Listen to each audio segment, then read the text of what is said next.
la revocación. Este es un acto jurídico unilateral que extingue hacia el futuro, la revocación, el contrato válido solo en supuestos concedidos por la ley.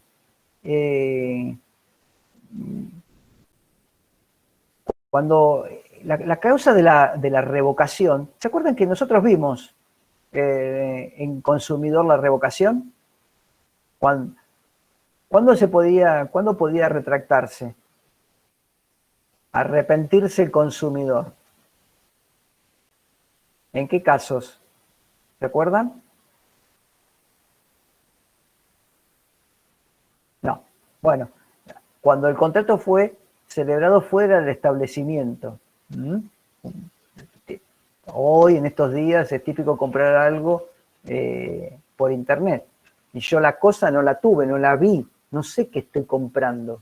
Entonces, cuando lo recibo, tengo 10 días para arrepentirme, para decir, no, pero esto no es lo que estaba publicado y demás, y no tengo que invocar ninguna causa, y listo. Eso estaríamos, algunos lo entienden como una revocación. Por eso es un acto unilateral. Pero está establecido para ciertos supuestos, para ciertos contratos en particular que para la ley son relevantes otorgarle a una de las partes esta facultad. Y yo le pongo ahí, por ejemplo, el típico es el contrato de mandato, ¿no? ¿Por qué? Porque el mandato se funda, la razón de ser del mandato es la confianza que tiene el mandante en el mandatario. Van a ver más adelante, cuando en la parte especial, el contrato de mandato. Pero sepan, les anticipo, que el contrato de mandato se celebra fundado precisamente en esa confianza. Y en virtud de esa confianza es que la ley entiende, ¿no es cierto?, que si se resquebraja, si se lesiona esa confianza, entonces es oportuno darle la facultad, la potestad a las partes a revocar el contrato celebrado. Entonces, lo facultan legalmente. También esta posibilidad de revocación, ahí estamos en un contrato bilateral en el mandato, también esta facultad se concede en el contrato de donación. ¿Por qué? Porque en el contrato de donación tenemos una liberalidad, ¿no? Se producen obligaciones solamente para una de las partes. Ustedes lo van a ver más adelante también en el contrato de donación. Simplemente les anticipo que las ventajas que surgen de ese contrato es para una de las partes. ¿Y a cambio de qué? A cambio de nada. La otra parte solamente recibe beneficios. Entonces, a partir de este hecho, la ley faculta al donante a poder revocar el contrato, por su sola voluntad.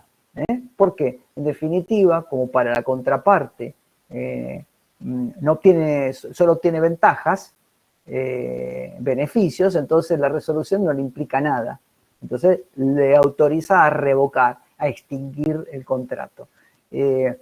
Ustedes podrán decir, bueno, pero esto tiene mucha semejanza con la resolución o con la rescisión. Es cierto, ahí se los pongo, se asemeja a la resolución unilateral o resolución, pero se mantiene la categoría jurídica para ciertos contratos. En realidad los autores lo que dicen es, por más que sería o una resolución o una rescisión unilateral, por tradición jurídica, esta categoría de la revocación se mantiene para ciertos contratos. Entonces, por una cuestión de tradición, se mantiene con el nombre de revocación. Porque, les voy a repetir, los efectos son en definitiva muy, muy similares. ¿Cuáles son esas características? Bueno, funcionan contratos unilaterales que otorgan una liberalidad o bilaterales que se asientan en la confianza. Un poco lo que les acabo de decir, mandato, donación y demás. La causa fuente de la facultad, de la potestad de poder rescindir o de revocar, en realidad de extinguir el contrato, es la ley. La ley es la que determina en qué supuestos concretos. Sus efectos intuitivos se producen también para el futuro, al igual que la rescisión es para el futuro, para evitar perjuicios a la contraparte. Y sus efectos operan siempre, es por la voluntad de una o ambas de las partes. En los contratos bilaterales fundados en la confianza, lo que yo le dije por el mandato, es la revocación, en el caso del mandante, y el nombre que tiene la revocación en el caso del mandatario es la renuncia. Entonces ahí por la voluntad de una o de ambas. Y en el caso del donante es de una sola de las partes. Bien. Pasemos a esto. El programa nos habla de disposiciones generales para la extinción unilateral. En realidad este punto hace referencia al artículo 1078 del Código, y como no ofrece mayores dificultades, me voy a permitir directamente leerlo. Les propongo a ustedes, leamos la filmina, y si nos surge alguna inquietud, vamos haciendo algunos comentarios. ¿Qué nos dice el 1078?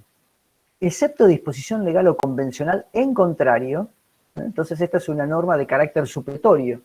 Si las partes pactaron o la ley estableció una cosa distinta, valdrá esa otra cosa distinta. Y si no lo pactaron o la ley no lo estableció, estas van a ser las disposiciones que se tendrán que aplicar para la extinción unilateral. Se aplican en la rescisión unilateral, a la revocación y en la resolución las siguientes reglas generales. El derecho se ejerce mediante comunicación a la otra parte. Siempre lo hemos visto, siempre va a tener que ser comunicada el ejercicio de esta facultad. La comunicación debe ser dirigida por todos los sujetos que integran una parte contra todos los sujetos que integran la otra parte, ¿no? Siempre. Bien. ¿Por qué? Porque en definitiva la extinción es de todo el contrato y para todas las partes. Entonces siempre tiene que ser comunicada por todas las otras partes. La extinción del contrato puede ser declarada extrajudicialmente, es decir, que no requiere de un proceso judicial. Hemos visto que opera simplemente con la comunicación en algunos casos, o en algunos otros casos opera con la comunicación y la persistencia del incumplimiento transcurrido el plazo en el pacto comisorio implícito o tácito. O también puede demandarse ante un juez. Yo puedo demandar la extinción al juez. Esa demanda puede iniciarse aunque no se haya cursado el requerimiento previo que pudo corresponder. ¿Se acuerdan que vimos que en el pacto comisorio tácito o implícito el cumplidor debía intimar previamente por 15 días al incumplidor a que cumpla? Bien, para poder iniciar la demanda judicial no es necesario haber hecho eso. Pero en este caso, en tal caso se aplica el inciso F. Ya les anticipo, ¿qué es esto? En ese caso, perdón. En ese caso, quien demanda la resolución tiene que darse traslado de la demanda. Una vez que el incumplidor demandado recibe se notifica de esa demanda, va a tener esa demanda va a implicar intimación de cumplimiento. Va a tener 15 días para o mantenerse, contestar la demanda y decir no, me voy a defender, o en su defecto no, aprovecho la notificación de la demanda, va a ser la notificación de la intimación de cumplimiento y voy a tener 15 días para cumplir. Inciso C. La otra parte puede oponerse a la extinción si al tiempo de la declaración el declarante no ha cumplido o está en situación de cumplir, o no está en situación de cumplir la prestación que debía realizar para poder ejercer la facultad de extinguir el contrato. ¿Qué es esto? Acá opone la excepción. ¿Se acuerda? Alguno de ustedes hizo referencia hoy cuando yo hablé de pacto comisario a la excepción de incumplimiento. Le puedo oponer la excepción de incumplimiento contractual. Perdón, inciso D. La extinción del contrato no queda afectada por la imposibilidad de restituir que tenga la parte que no la declaró. ¿Se acuerdan que uno de los efectos de la sanción que causa la ineficacia, ¿no es cierto?, es los efectos restitutorios? Las partes deben restituirse. Si no puede quien debía restituir, él o la parte que debía restituir, no puede cumplir con esa restitución, eso no va a impedir la extinción del contrato. ¿Y cuál va a ser la consecuencia jurídica de eso entonces? ¿Se recuerdan? Si ya no puede restituir, ¿en qué hay una conversión de esa obligación? Se convierte en la obligación de daños y perjuicios. Va a tener que indemnizar los daños y perjuicios derivada por esa imposibilidad de tener que restituir. Pasemos. Este es un artículo que tiene varios incisos. El E, la parte que tiene derecho a extinguir el contrato puede optar por requerir su cumplimiento y la reparación de daños y perjuicios. Esto es la regla general, ¿no es cierto? La ley que pretende. La ley pretende la pervivencia, la eficacia, la vida del contrato. Entonces, a pesar de que tenga, esté habilitado el incumplimiento de la otra parte, habilita la parte, eso no quiere decir que pueda requerir el cumplimiento y los daños y perjuicios derivados del incumplimiento. Y esta demanda no impide después la posibilidad de pedir la extinción. Si yo pido el cumplimiento, puede pedir la extinción. Ahora, si yo pedí el incumplimiento a posterior, ¿puedo pedir el cumplimiento del contrato o al revés? ¿Qué es lo que estuvimos diciendo? No, estuvimos diciendo que no, que una vez que pido una cosa, después no puedo estar pretendiendo la otra. Exactamente, bien, entonces lo han entendido. Perdón. La comunicación, inciso F, la comunicación de la declaración, esto es lo que le había dicho antes. Inciso G, la demanda ante un tribunal por extinción del contrato impide deducir ulteriormente una pretensión de cumplimiento. Esto se relaciona con el inciso E, lo que acabamos de decir. Inciso H, la extinción del contrato deja subsistente las estipulaciones referidas a las restituciones, a la reparación de daños y perjuicios, a la solución de las controversias y a cualquier otra que regule los derechos y obligaciones de las partes tras la extinción. ¿Qué quiere decir esto? En el contrato, las partes pueden estipular la restitución cómo va a ser. Van a decir, bueno, en el caso de extinción del contrato, cualquiera fuera la causa, las partes deberán restituirse las cosas a los 15 días, a los 20 días, al mes de que surta efecto la extinción.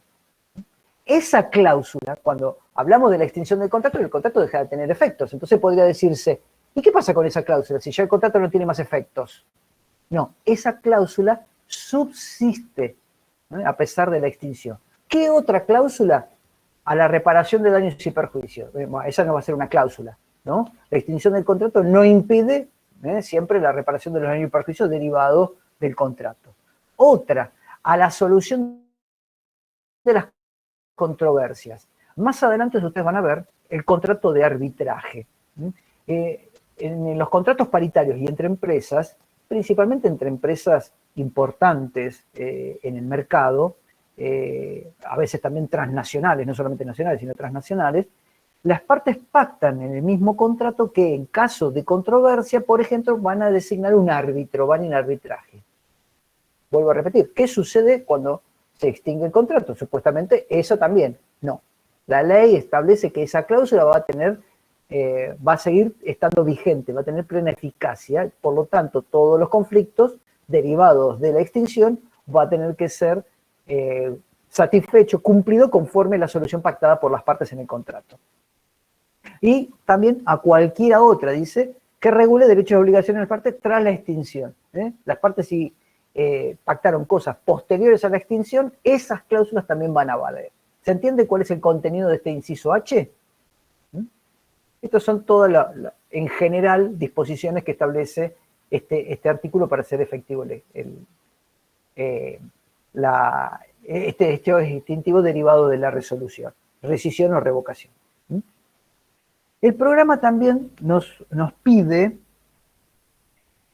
hablar de la transacción y de la renuncia, que son otros medios extintivos. Yo no sé si ustedes en obligaciones vieron la transacción, ¿puede ser o no? ¿O hablaron algo?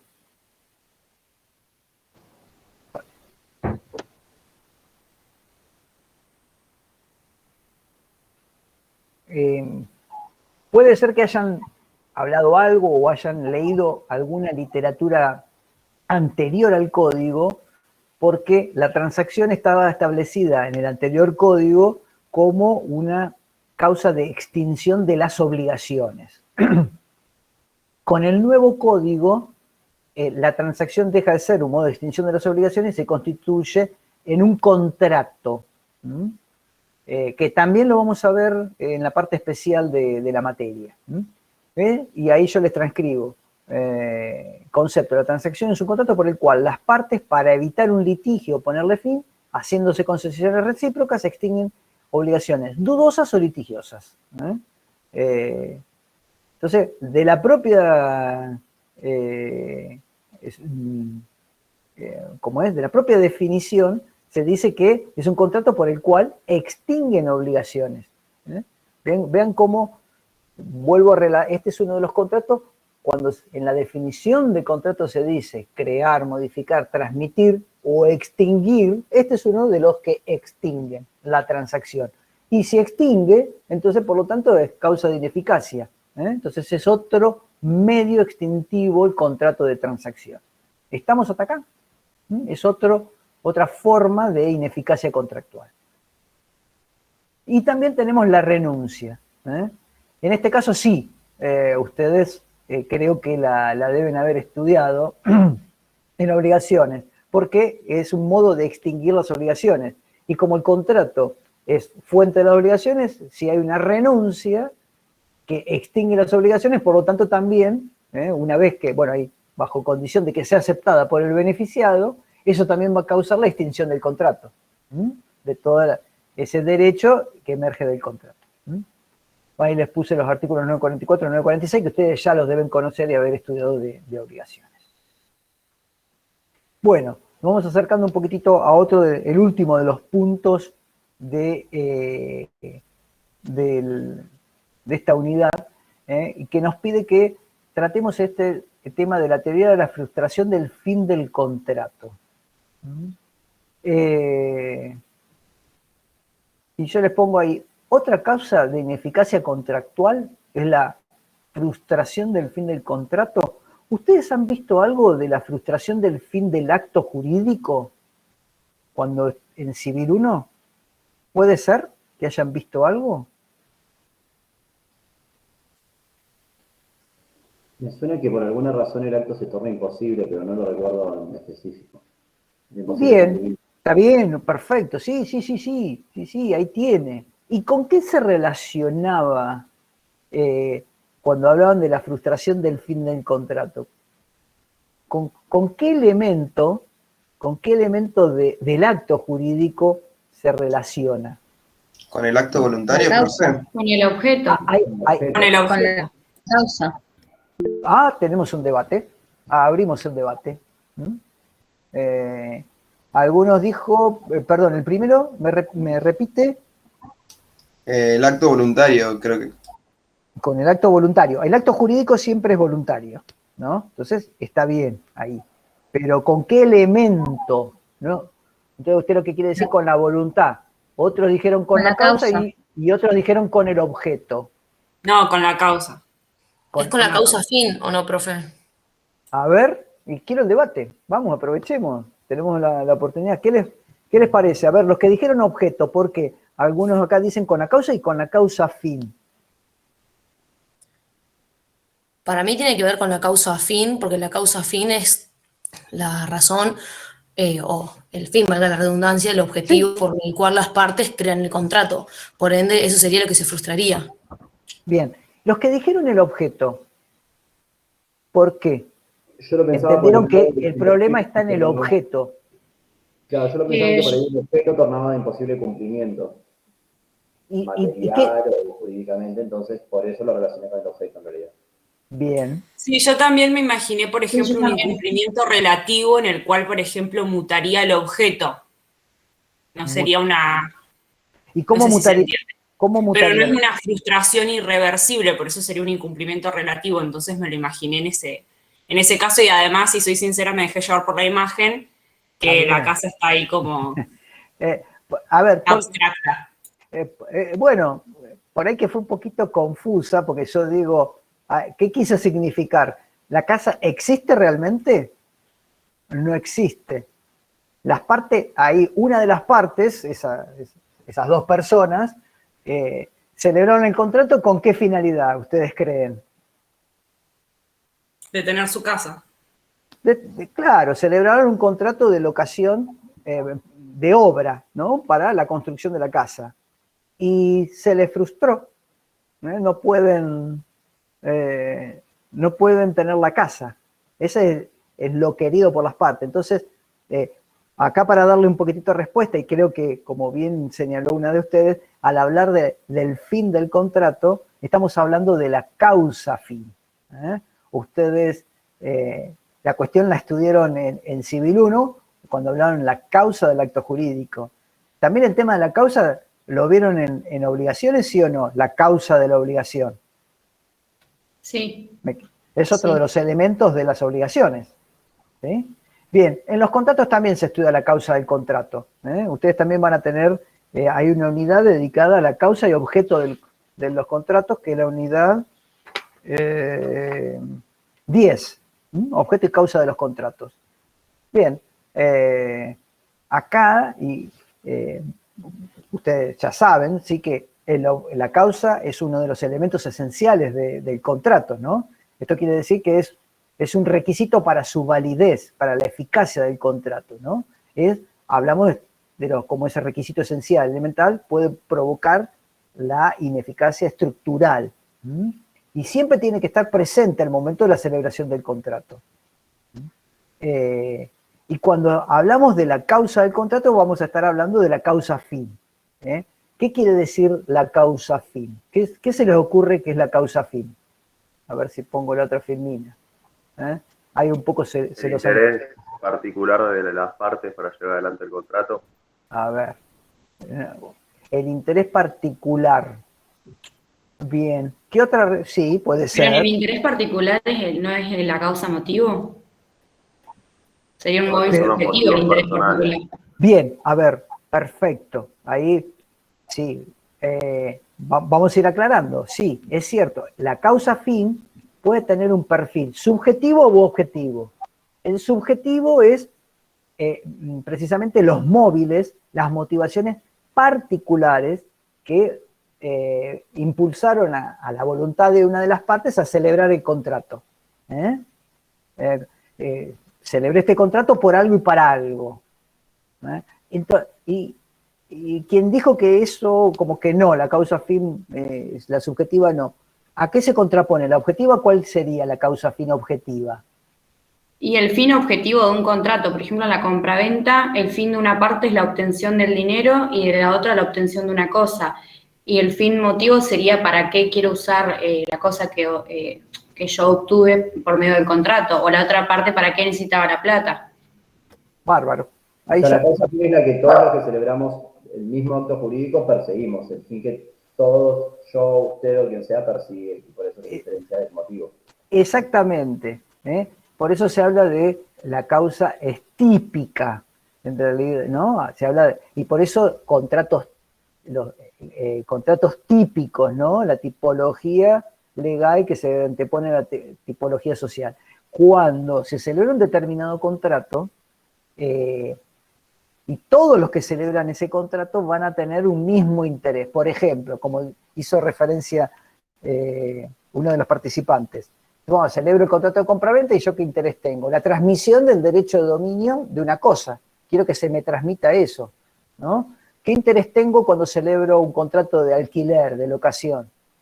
Por ejemplo, de un inmueble, usarlo, ¿no? Y ese fin es objetivo porque todos los que celebramos un contrato de locación tenemos ese interés, esa finalidad. Por eso es objetiva, es constante, y en toda la sociedad, y por eso la recoge el legislador y después la legisla.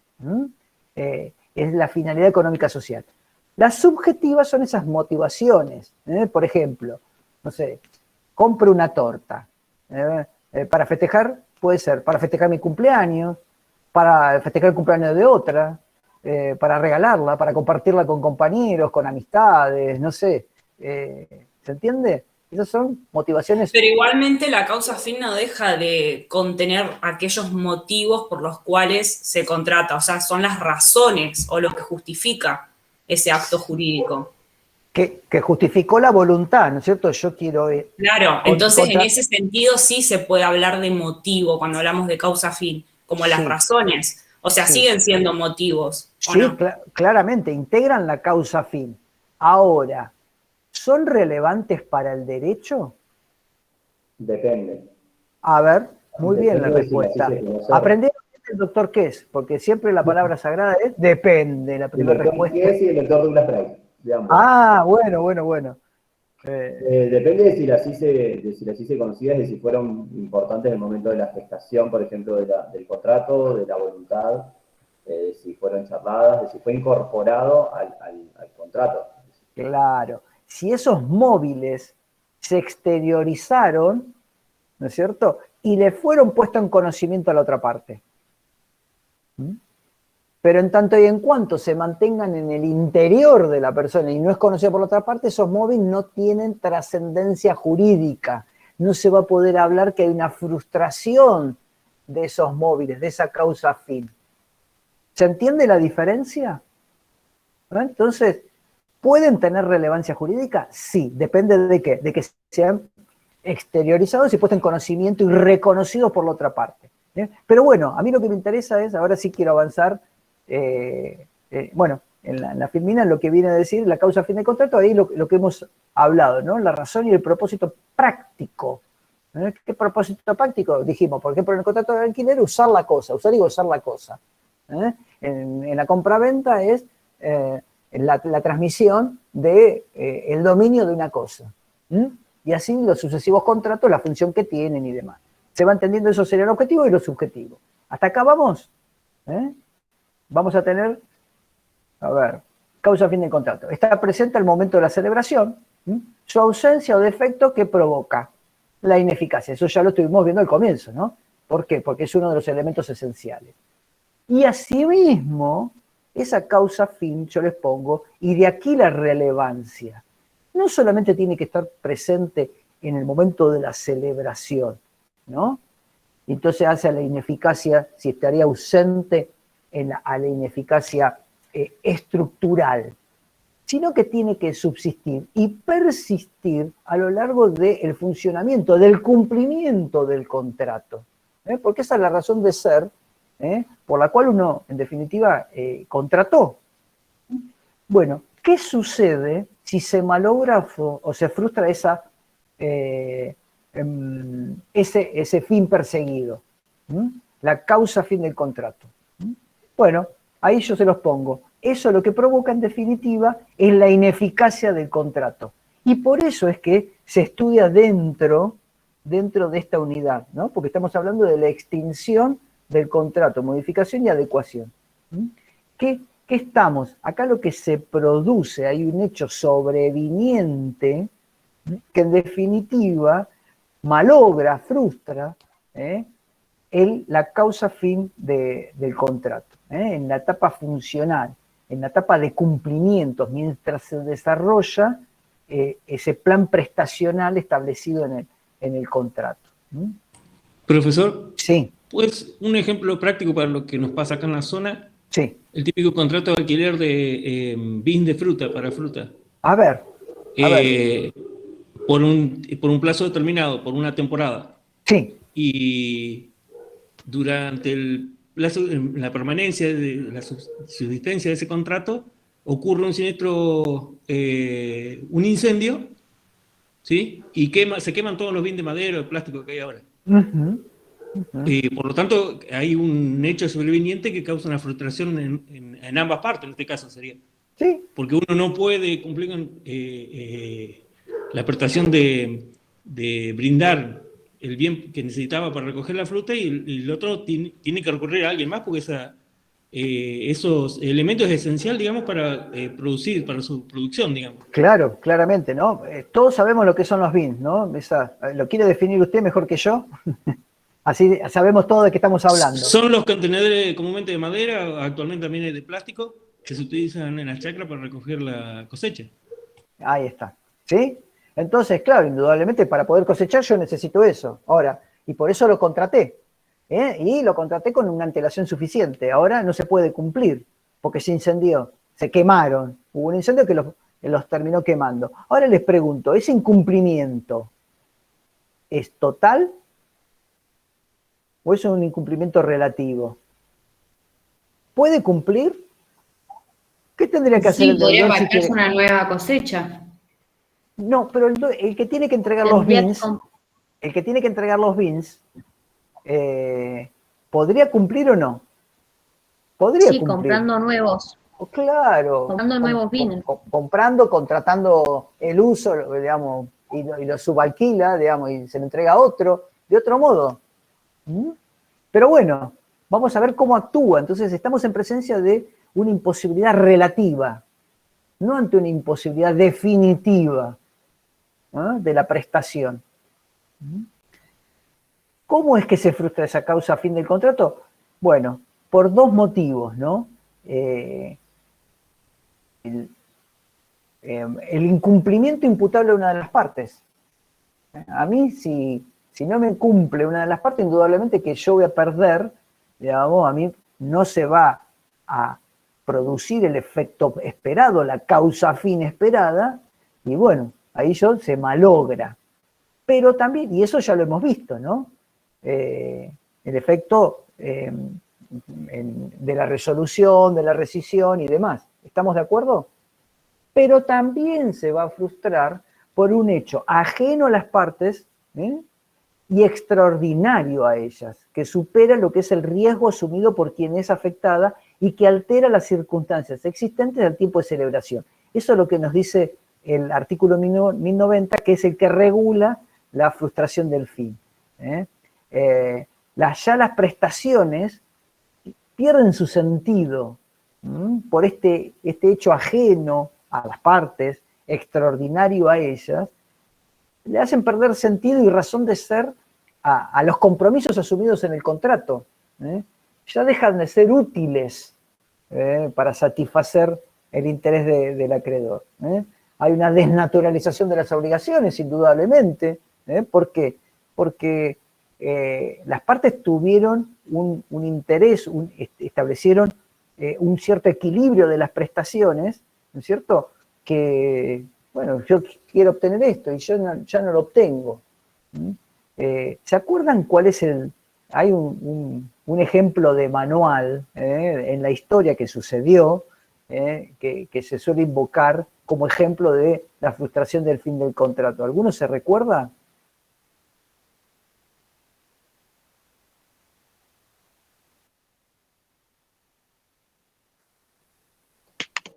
¿El alquiler de qué, perdón? Creo que era el alquiler de balcones para un espectáculo que después no se llevó a cabo, algo así. Sí, más o menos. Perdón, hay alguien que podría silenciar porque se está generando un eco. Ahí estamos.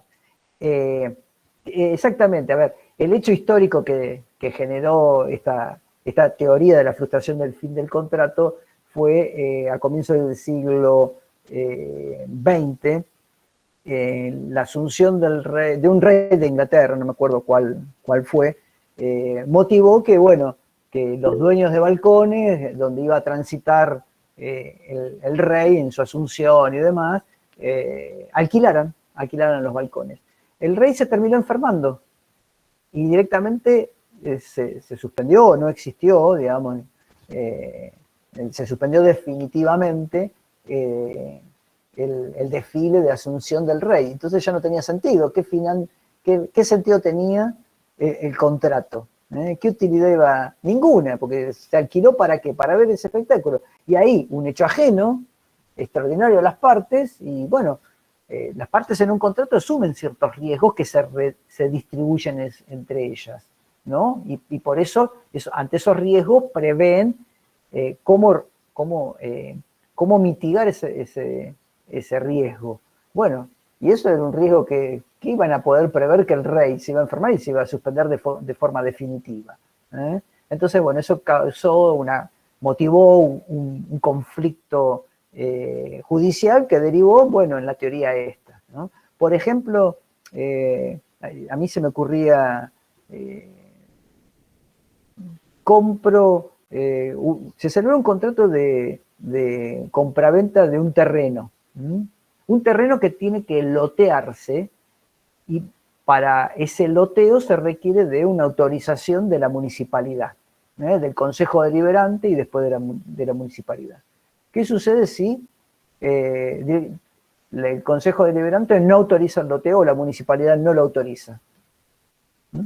Y un poco, miren, ahí con el ejemplo anterior, bueno, la casa, demás. ¿Y qué sentido ya tiene el contrato? Digamos, yo pretendía el lote para después también construir mi vivienda, ¿sí? Entonces ahí el fin del contrato se malogró por una circunstancia ajena, por un hecho ajeno a las partes, ¿sí? ¿Se entiende cómo actúa el instituto este? Y está regulado ahí en el artículo 1090. Entonces, vuelvo a insistir, la frustración, cuando se malogra la causa fin del contrato, eso también va a provocar la ineficacia del contrato. Es otra de esas circunstancias que van a hacer que el contrato se extinga y pierda, y ya no surta sus efectos. ¿Estamos de acuerdo? Profesor. Sí. Un ejemplo de esto podría ser que, por ejemplo, yo decido realizar una fiesta y contrato a un músico y algo le pasa, no sé, un día antes y tiene un accidente y queda internado. Ahí podría ser un ejemplo también de frustración del fin. Y sí, claro. Sí, indudablemente ese accidente no es imputable, ¿no es cierto?, a la parte. Pero sí, estamos en presencia de eso. Pero yo le hago una pregunta. Para que tenga trascendencia, ¿usted por qué celebró el contrato, dijo? Por una fiesta. Quería realizar una fiesta. Y usted había contratado la organización de la fiesta. No, de un show de un músico. La música de esa fiesta. Entonces, la causa fin objetiva, ¿cuál es? La causa fin es un servicio que a usted le presten, ¿sí? Pero usted tiene un móvil, una causa fin subjetiva. Para que pueda hacer valer esa causa fin subjetiva, que se va a frustrar, ¿qué es lo que tiene que haber sucedido? A exteriorizarla y hacerla saber a la otra parte. Entonces ahí sí va a ser relevante, porque la otra parte sabe cuál es el propósito que usted, el fin práctico particular suyo, y por lo tanto que usted puede hacer valer la frustración del fin como modo de extinguir el contrato si se malogra eso. ¿Se comprende? No, yo no, profe. Me perdí. No entiendo cómo esto que habló de la importancia de la manifestación de los móviles, de la causa motivo, y ahí A ver, cuando usted celebra, le hago una pregunta, por esa casualidad, ¿usted celebró ese contrato alguna vez? No, igual yo soy otra persona a la que había dado el ejemplo. Bueno, está bien. Pero, a ver, acá, ¿qué tenemos? Lo que vamos a tener es, cuando yo contrato el servicio de musicalización, lo que estoy celebrando es un contrato de servicio. ¿Cuál es la causa fin de todos los que contratamos? Celebramos un contrato de servicio. Esa va a ser la causa objetiva. El legislador, ¿qué entiende cuando se celebra un contrato de servicio? Que las partes lo que quieren, una de las partes es recibir un servicio de tipo personal. ¿Sí? Y nada más. Es eso. Ahora bien, ¿cuál es la razón por la cual yo, además de eso, esa que es la general, todo lo que va a haber cuando contratamos un servicio profesional de abogado, porque queremos un asesoramiento jurídico, ¿sí? Todos queremos un asesoramiento jurídico. Todos, cuando celebramos un contrato de servicio de musicalización, lo que queremos es que nos pasen música, ¿sí? Ahora, ¿cuál fue el móvil particular de una persona que celebraba un determinado? Puede haber sido musicalización, yo qué sé, no para una fiesta. Para mí, personalmente, porque quiero tener un buen clima en el trabajo, un buen clima de trabajo y quiero poner una música determinada. Hay distintos móviles por los cuales, para ser relevante, ese móvil que es individual, personal, es algo mío. Y por lo tanto, ¿lo sabe la otra parte? Es algo que está en mi interior. ¿Hasta ahí vamos? Sí. La única forma que la otra parte lo conozca es que yo lo declare, lo exteriorice. Y entonces la otra parte reconoce que yo tengo, además del interés de la musicalización, además es para una fiesta. Entonces, en ese caso, si la frustración es lleva a la fiesta, entonces ahí también la otra parte va a conocer. Y entonces ahí va a ser relevante y voy a poder hacer valer la frustración del fin particular, el móvil especial que yo tuve en cuenta. ¿Ahora sí se entiende?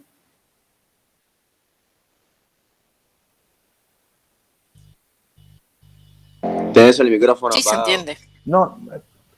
Perdón, de que a No fin de tengo- que me perdón, quede claro, A bien ver, claro, me están escuchando porque dice alguno que tengo el micrófono apagado y a mí no me... tenía apagado, me dijo a mí.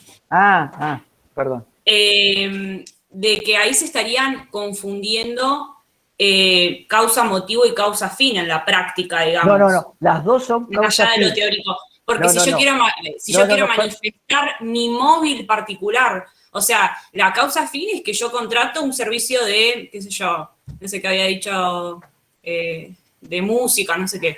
Bueno, pero mi causa particular es, bueno, esta fiesta o, qué sé yo, ambientar mi gimnasio, lo que sea. Entonces ahí se estarían confundiendo el motivo mío subjetivo con el objetivo. Eso es lo que no entiendo. Porque si no, ¿para qué va a ser necesario que yo le diga mi intención subjetiva o mi motivo subjetivo? Si es que yo no estoy obligado a exteriorizarlos. Primero, vea la filmina. La causa fin tiene dos perfiles, subjetivo y objetivo, pero estamos hablando de la causa fin. Y la que es relevante jurídicamente es la objetiva.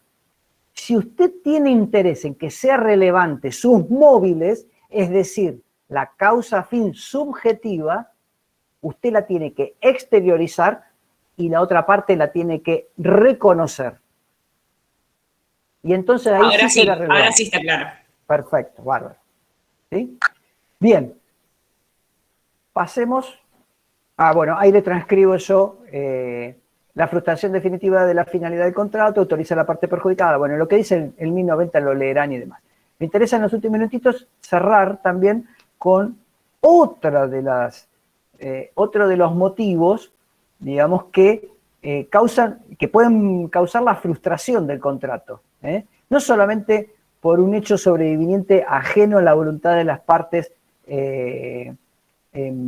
sino también, digamos, no solamente por la frustración del fin, sino también que la ineficacia se puede provocar por otro hecho que es sobreviniente a la celebración, que es ajeno a la voluntad de las partes. ¿Ustedes no han visto algo de la teoría de la imprevisión en obligaciones? Sí. ¿Sí? ¿Me quieren contar un poquitito? Lo que se recuerden, Yo no le estoy tomando examen. La teoría de la imprevisión es cuando cuando en obligaciones recíprocas la obligación se vuelve excesivamente onerosa para una de las partes. Entonces ahí activa, sí, o sea, entra en funcionamiento la teoría de la imprevisión que le da lugar a resolver el contrato para terminar con esa inequidad. Ahí estamos. ¿Alguien más quiere aportar algo?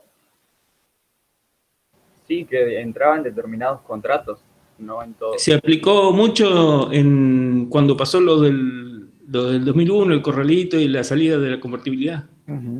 Bien.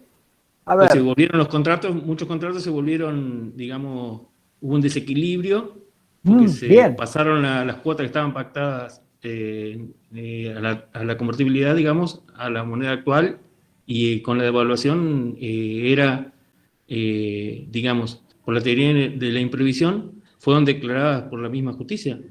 Más o menos. Sí, sí. Se aplicó esta figura, digamos. Sí, sí, Con exacto. la pandemia también, profe.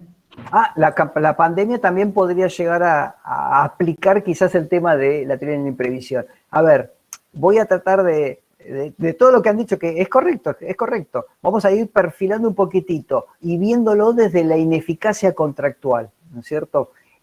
Las partes cuando celebran un contrato, a ver, por ahí lo escucharon en latín, pacta sunt servanda, rebus sic stantibus, por ahí lo han leído o lo han escuchado. ¿Qué quiere decir, no es cierto? Las partes cuando celebran el contrato, lo celebraron teniendo en consideración ciertas circunstancias. Y ahí establecieron y pensaron el mantenimiento de esas circunstancias, y el mantenimiento de esas circunstancias lo que iba a respetar era ese equilibrio de las prestaciones. Por eso la teoría de la imprevisión no se aplica en todas las obligaciones o en todos los contratos, solamente en aquellos los contratos de tipo conmutativo, donde las partes tienen en claro desde el inicio, todas las partes del contrato, cuáles son las ventajas que se van a obtener, van a surgir del contrato. Entonces, es la negociación atendiendo estas circunstancias, entendimos que esta conmutatividad, esta correlatividad y equilibrada de las prestaciones que derivan del contrato. Ahora bien, eso es al momento de la celebración. Y las partes pensaron y previeron distintas circunstancias que podían suscitarse en el cumplimiento, y por eso pactaron ante estas circunstancias: va a suceder esto otro y demás. Ahora, de repente, en la etapa de cumplimiento, en la etapa funcional del contrato, el cumplimiento de una de las partes se torna excesivamente onerosa.